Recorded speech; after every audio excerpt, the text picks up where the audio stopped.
I'm going to take a look at the forecasting capacity analysis reports available in Practice IQ. But before we do that, I just want to spend a moment to make sure we understand how a forecast works versus the capacity. So how does it work? We have a staff member here, Andrina Atkins. We have set up a staff capacity budget using the budgets application for each of the months, and we're just showing the first 6 months here. That will be her standard hours less unavailable time to give her a net capacity budget. Andrina is also a staff member that is responsible to complete some milestones for jobs or matters that have been allocated to her.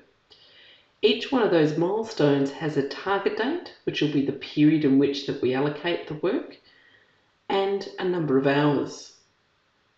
So in October, we can see that she has a forecast budget of 120.8 hours and already been allocated 91.0 hours for that period. That leaves our forecast of 29.8 hours left that we could allocate her for October as the period.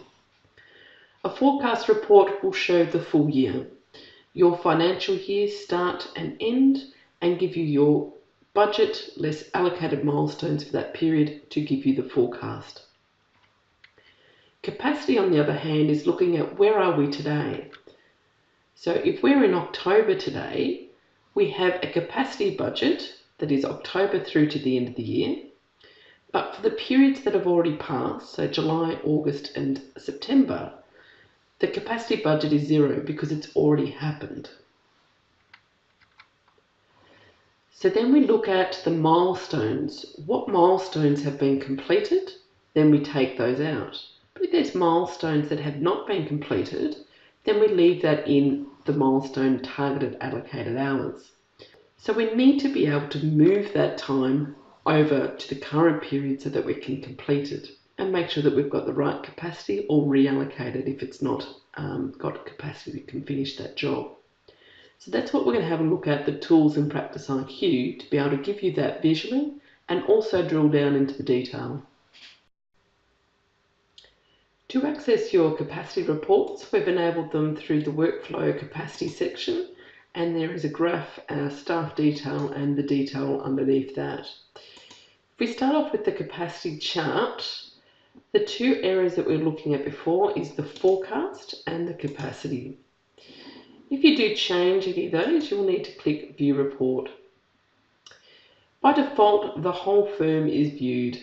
So you'll see the detail on the graph, and you'll see here that we're showing the capacity, the allocated milestones, and the difference between the two, which gives you your net capacity. You can also drill through into any one of these, and it will drill into the next layer of reports. It'll break that down by staff member. So if we're looking at the forecast for Andrina, we can see here all the jobs that we had started in our PowerPoint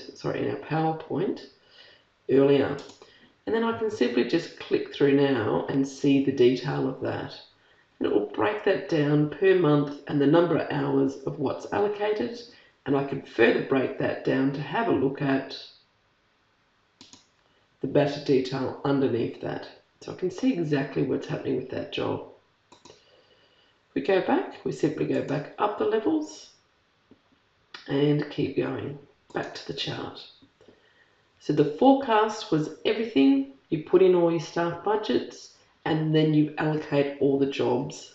That's why the milestone responsibility, when we're looking at matter rollovers, becomes important if we want to be able to plan for capacity. The capacity itself, if we view that detail,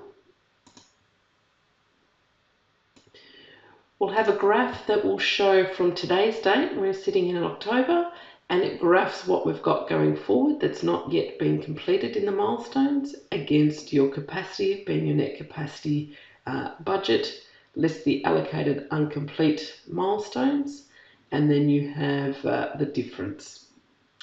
And the number of jobs. So the jobs that weren't finished in July, August and September, you would drill through into those reports and get the details so that you can reallocate them.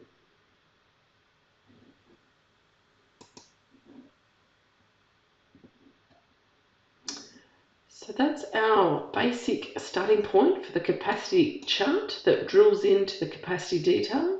And we also have a staff chart so that you can have a look at, again, either your forecast, if we start with our forecast, we can see what we've forecasted for all the team and to see whether any team members are over capacity. If so, we can start reallocating the jobs. Same thing with forecast, how are they actually travelling? Again, do the jobs need to be reallocated based on where we're at today? So I hope that gives you a good starting point to start having a look at and the importance of staff budgets as well as milestone allocation to staff team members.